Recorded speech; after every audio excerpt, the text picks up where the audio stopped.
किम मिन यूरी की तरफ प्यार से देख कहता है कि जब भी मैं खुद को सोने पर मजबूर करता हूँ तो तुम बार बार मेरे सपनों में आते हो और फिर मैं तुम्हारे साथ रोमांटिक टच करने लगता हूँ, लेकिन अब मैं ये किसी ख्वाब में नहीं बल्कि हकीकत में तुम्हारे साथ करना चाहता हूँ। ये बोलकर वो यूरी के करीब जाने लगता है। इससे पहले कि कुछ होता कि वो बेहोश हो जाता है। यूरी को बुरा लग रहा है किम मिन से सर छुपाकर, लेकिन ये भी क्या करे, मजबूर है। ये किम मिन को अपने घर ले आई और बेड पर लेटा दिया। उसे देख कहती है वैसे ये बहुत हैंडसम है। नेक्स्ट मॉर्निंग किम मिन नींद से उठता है तो यूरी उसके सामने बैठी होती है। कहती है बॉस आप उठ गए। किम मिन को लग रहा है कि वो अब भी सपने में उसे देख रहा है। कहता है तुम फिर से? यूरी कहती है हाँ फिर से मैं ही हूँ। किम मिन कहता है प्लीज़ मेरे सपनों में आना बंद कर दो। तो यूरी कह रही है ये सपना नहीं हकीकत है। ये सुन किम मिन को झटका लग गया। नेक्स्ट सीन में यूरी किम मिन के लिए ब्रेकफास्ट बना रही होती है। किम मिन उसके घर को देख पूछता है सीरियसली तुम यहाँ रहते हो? यूरी कहती है हाँ क्यों? तो किम मिन कहता है ये तो मेरे घर के बाथरूम से भी बहुत छोटा है। ये सुन यूरी मुंह बनाकर पीछे मुड़ गई। किम मिन उसके घर को देखने लगा। तभी वो सोफे पे कुछ देखता है। वो जैसे ही उसे निकालता है तो वो यूरी का ब्रा होता है। वो उसे गौर से देखने लगा, फिर यूरी से पूछता है कि ये क्या है। यूरी फौरन उसकी तरफ भागी और उसे छीनकर छुपाने लगी। अब किम मिन ने तो देख लिया बहाना बनाना होगा, सो ये उससे कह रही है कि ये मेरी गर्लफ्रेंड का है। किम मिन हैरान होकर पूछता है क्या तुम्हारी गर्लफ्रेंड? यूरी कहती है हाँ क्यों, मेरी गर्लफ्रेंड नहीं हो सकती? वो अक्सर यहाँ आती रहती है, हम ऑलमोस्ट साथ ही रहते हैं।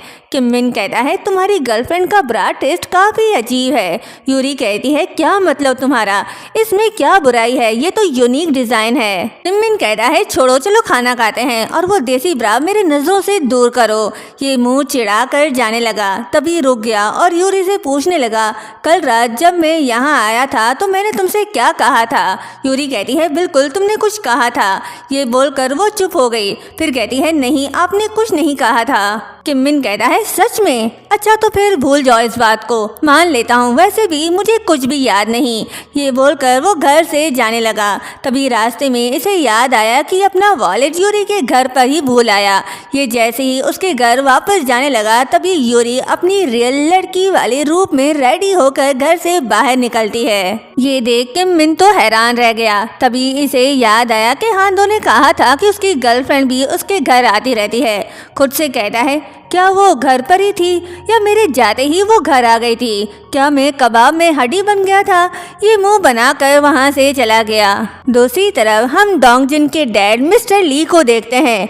ये एलन कंपनी के चेयरमैन हैं। ये किम मिन के सीईओ बनने से बिल्कुल भी खुश नहीं। ये चाहते हैं कि इसका बेटा डोंगजिन किम मिन की तरह बने। डोंगजिन उनसे मिलने आता है तो मिस्टर ली कहते हैं तुम किम मिन की तरह स्मार्ट क्यों नहीं हो? डोंगजिन कहता है डैड फिर से वही बात। मिस्टर ली कहते हैं बेवकूफ़, ऐसे ज़बान चलाना कहाँ से सीखा है? डोंगजिन कहता है मैं आपका बेटा हूँ तो आपसे ही सीखूंगा, खून तो अपना असर दिखाएगा ना। फिर कहता है डैड आप फिक्र मत करो, जब मुझे किम मिन की पोजीशन चाहिए होगी तो मैं आपको बता दूंगा, फिर मुझे बता देना कैसे उसे हटा कर वो पोजीशन लेनी है। हमने जिसे बेस्ट फ्रेंड समझा था वो तो आधा दुश्मन निकला। ये देखना काफ़ी इंटरेस्टिंग होगा जब ये दोनों एक ही लड़की के लिए फाइट करेंगे, फिर आधी दुश्मनी फुल दुश्मनी में बदल जाएगी। दूसरी तरफ किम मिन हांदो के बारे में सोच डॉक्यूमेंट में सिग्नेचर कर रहा होता है और अपनी जगह उसके नाम का सिग्नेचर कर लेता है। ये देख वो खुद से कहता है किम मिन तुम सच में पागल हो गए हो। यूरी किम मिन के लिए कॉफी ले जा रही होती है। तभी वहाँ डोंगजिन आता है। यूरी पूछती है क्या आप सीईओ से मिलने आए हो? डोंगजिन कहता है नहीं मैं तुमसे मिलने आया हूँ। यूरी हैरान होकर कहती है क्या मुझसे? उनकी बातें किम मिन ने सुन ली। वो फौरन बाहर आता है और डोंगजिन को गुस्से भरी नजरों से देखने लगता है। किम मिन यूरी से कॉफी लेकर डोंगजिन को अंदर ले आता है और उसे पूछता है आजकल तुम यहाँ काफी ज्यादा दिखते हो, क्या अब तुम मेरी पोजीशन में इंटरेस्ट लेने लगे हो? डोंगजिन पहले तो हाँ कहता है, फिर बोलता है ऐसा नहीं है, मैं मजाक कर रहा हूँ। बाय द वे तुमने हांदो को कॉफी बनाने को क्यों कहा? बस मुझे क्यूरियस लगा, उसे तुम्हारे लिए कॉफी बनाते हुए देख लिया था इसलिए पूछा। वाइस प्रेसिडेंट किम, ये बहुत ज़्यादा हो गया। अपनी पावर का मिसयूज मत करो, कॉपी तुम खुद भी बना सकते हो। किम मिन उसे गौर से देख कहता है कि ये तुम्हारा काम नहीं। मैं अपने असिस्टेंट से जो चाहे करवा सकता हूँ, तुम्हें उससे कोई लेना देना नहीं। डोंगजिन कहता है तुम इतने सेंसिटिव क्यों हो रहे हो, मैं तो बस हाथों की फिक्र कर रहा था।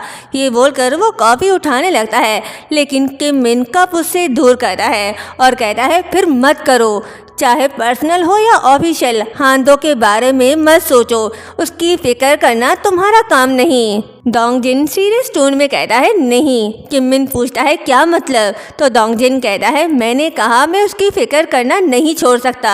लव ट्रायंगल की शुरुआत हो गई, कहानी काफी इंटरेस्टिंग होती जा रही है। वहीं सीरा यूरी से मिलने आती है, कहती है मुझे तुमसे बात करनी है। यूरी कहती है हाँ बोलो। तो सीरा अपनी फीलिंग्स बताने लगती है, मुझे पहली नज़र में ही तुमसे प्यार हो गया था।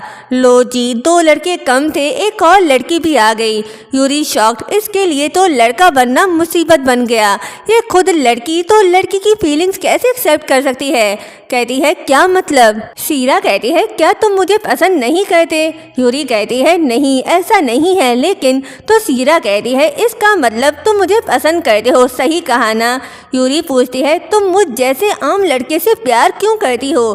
तो सीरा जवाब देती है मैंने तुम्हें कई बार देखा, फिर खुद से पूछा क्या तुम मेरे टाइप के हो, क्या तुम वैसे लड़के हो जैसा मैं चाहती हूँ। तो मेरे दिल ने जवाब दिया हाँ तुम बिल्कुल मेरे टाइप के हो, तुम जैकपॉट भी जीत सकती हो। यूरी पूछती है क्या मतलब। तो सीरा कहती है मेरा मतलब मैं प्रिटी हूँ, स्मार्ट हूँ और कैपेबल भी हूँ। मेरा फैमिली बैकग्राउंड भी बहुत अच्छा है। चैनवू ग्रुप जानती हो ना, मैं उस फैमिली की सबसे छोटी बेटी हूँ। मैं पूरी जिंदगी तुम्हें सपोर्ट कर सकती हूँ, इसलिए क्यों ना हम डेट करें। तो फिर क्या सोचा। यूरी तो फंस गई, अब ये से क्या जवाब दे। तभी डोंगजिन आता है और उसे टेंशन में देख उसका हाथ पकड़ कहता है क्या तुम बिजनेस ट्रिप के लिए रेडी हो।